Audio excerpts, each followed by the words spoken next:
Hi everyone, welcome back to this channel. In this tutorial, I will show you how to get the new hairstyles in Heartopia for Space Buns hairstyle.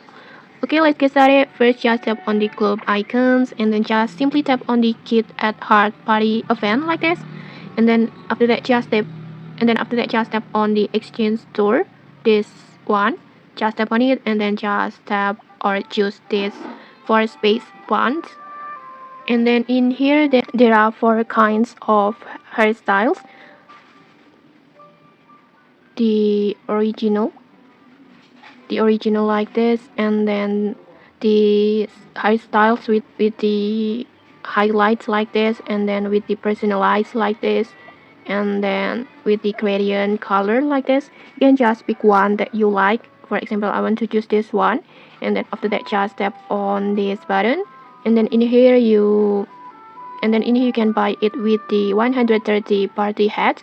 So make sure you have enough party hats.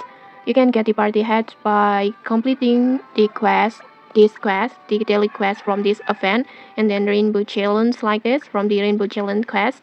And after you get enough party hats, just simply buy the for space buns that you like. Just tap on purchase, just like that. And okay, that's it. If you found this helpful, don't forget to like, comment, and subscribe for more tutorials. Thanks for watching, and see you.